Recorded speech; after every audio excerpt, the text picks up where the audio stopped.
Welcome to chapter 19 of the book of Ezekiel, a parable of lamentation. There was a book called Lamentation written by Jeremiah, which we will get to shortly. Before that, we'll be going through Ezra and Nehemiah, and then Lamentation, and then start back in the early books. It begins here in this lamentation. And you take up a lamentation against the ruler of Israel. It's probably the same person that's telling Ezekiel what to do, a man that was seen above the firmament, above the throne.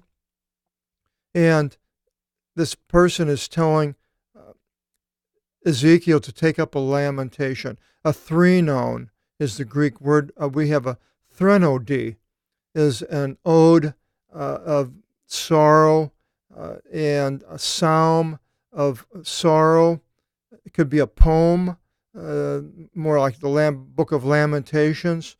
It's like a dirge, where it's very solemn, and for something that's generally somebody that's died.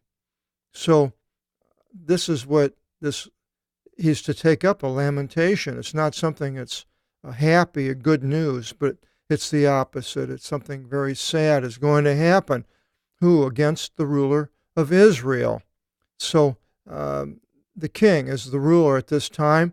So something is going to happen on the negative side. And you shall say, and he's to say to the king, or at least the king is to hear it, why did your mother bear unto cubs in the midst of lions?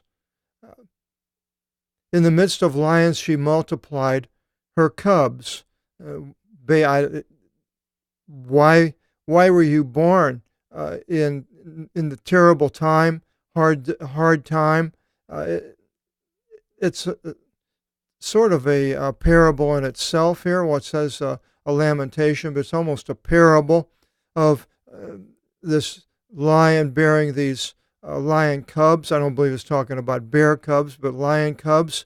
In the midst of lions, she multiplied her cubs. So in this bunch of ferocious wild animals, when this king is being born, why were you born then? For what reason? And one of her cubs leaped. He became a lion and learned to seize by force, and he ate the prey of men. Now, as we go down here, I believe he's talking about King Jehoiahaz, a son of Josiah, and we'll see why here in another verse. But before that, he learned to seize by force. The reason I highlighted that is because that's the word that's in 2 Thessalonians. I should have written down the place where the ones who are alive will be taken, seized by force. It's called a rapture, which is, I think, a Latin word. And harpazo, and this is arpazine too, seized by force, like a raptor bird, an eagle. Here on the ocean we have, I forgot the name of that bird. It's a raptor here. Well, the owls are raptors. They swoop down. A hawk's osprey, that's the one I'm trying to think of. An osprey is a raptor. Hawks are raptors. They swoop down and they grab the victim by their talons. And this is apparently what this king was doing. He was bad, doing evil things. And nations heard concerning him. And he was seized in their corruption, and they led him in a wicker basket into the land of Egypt. And that was basically what happened to Jehoiahaz, a son of Josiah, who was killed in battle against Pharaoh Necho. Josiah the father was trying to help the Babylonians and fought Necho at the valley of Megiddo. And Josiah was killed, and they heard about it, and they made Jehoiahaz, his son, king. And then when Necho came back down, go back to Egypt, he came into Egypt and took Jehoiahaz captive and led him back to Egypt, apparently in a wicker cage, which I guess they were doing with the rulers in a parade. Romans and others did that, bring the ruler of their enemy back in a cage, and people could throw things at him and so forth. And she, now to me, in that she would be her cubs, the mother. What is your mother? And that would probably be Israel. And she beheld that he was thrust away. Israel beheld the king was thrust away from Israel, and the support perished. And she took another from out of her cubs and ordered him to be a lion. Now, I believe that would be Jehoiakim. I don't think it sounds it could be Zedekiah, because they were both taken to Babylon, as we see here, but I don't believe that the end of it has come yet with Ezekiel. He's seeing these things and prophesying against them. So that would probably be Jehoiakim, who was taken or going to be taken first. And he paced in the midst of lions. And he became a lion and learned to seize prey. And he apparently became powerful in Israel, and he revolted against Nebuchadnezzar and brutal reign of this man, and he devoured men. And he fed in his boldness and made their cities quite desolate. He obliterated the land and the fullness of it by the voice of his roaring. Now exactly what Jehoiakim did and how that, I don't believe it's talking about Nebuchadnezzar there, but and nations assailed against him round about from out of the places. So nations are coming against him, and I believe that would be Nebuchadnezzar and the forces with him. And they spread forth upon him their nets, it's like fishing nets, dictia. And in their corruption he was seized.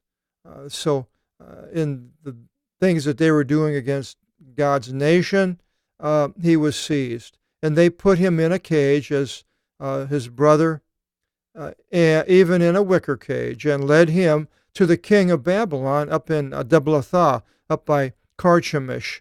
And apparently then he took him into Babylon. Now later, Zedekiah was taken the same way. But and Zedekiah was set up. Jehoiachin, though, I believe, was set up after this, and then he only lasted for 3 months, and then Zedekiah became the king. And I don't believe this is what he's talking about, even though that could have been, sounds like it could have been Zedekiah, but I don't believe it was. And they brought him into prison so that his voice should not be heard any more upon the mountains of Israel. So he was gone. Your mother was a vine, as a flower of a pomegranate being planted by water. So this whole idea of an ompelos is a vine. It's not the same as a vineyard, although it has to do with grapes, a vine. And I was thinking about the vine. In the only usage in the New Testament is in John 15, about 1-5, where Jesus says that he is the true vine, and the people that are in that vine are the ones that will be with him. And that's the only place it mentions, and the only other place would be 3 places which are basically talking about the same instances where Jesus says he would not drink from the fruit of the vine until he returned. So the vine, though, but he used the vineyard in many places, and they knew the vineyard was Israel. But here it's a little bit different, but I just thought I'd bring that out in case you're thinking that, well, this is the same as the vineyard, but it's not. This is a vine. Now, can it be another vine outside of a vine of grapes? Well, I think it could be. I have a vine outside. These things grow like, they're like a weed, and vines just grow all over, and this is what apparently Israel was doing at that time. And my vine is blackberries, and they grow but they have thorns on them. I don't believe grapevine has thorns on it. So I don't know if that would make a difference between a vine or something else. But anyway, your mother was as a vine, spreading out and going all over, doing these things. As a flower of a pomegranate being planted by water. Now, I'm not exactly sure about how pomegranates grow, but if you know, then maybe they spread out too. Her fruit and her bud took place from out of much water. Israel's growth took place out of much water. People's feeding Israel, other nations, and other nations being forced to give things to Israel over the years and during the kings. And she became a rod of strength over a tribe of one's leading. Basically, the kingdom became strong, especially with David, and then even more so with Solomon. It was over a tribe. That would be the tribes, basically, that Israel, of one's leading, and that would be the rulers from Judah. And she was raised up high in her greatness in the midst of the trunks, tree trunks, and she beheld her greatness in the multitude of her branches. So she sees how she's growing and becoming strong, especially with Solomon. But she was broken off in pieces in rage because their idolatry, basically. She was tossed upon the ground, and the burning wind dried her choice branches. So Israel was tossed to the ground, and it's going to be tossed again here with Ezekiel and afterwards with Zedekiah. The rods of her strength were punished and were dried. So the rod is something to do with strength, but it was they were taken away. Punished as you don't punish a rod, you punish the person that's using the rod. But he uses that, it was punished and dried. Fire consumed her, Israel, and now they have planted her in the wilderness. So a lot of those people have gone into the captivity where Ezekiel went, and in a waterless land, and one thirsting, and where the places that they went wasn't much water, and apparently they were thirsting, and till they came up to the Euphrates River, and fire came forth from out of a rod of her choice ones and devoured her.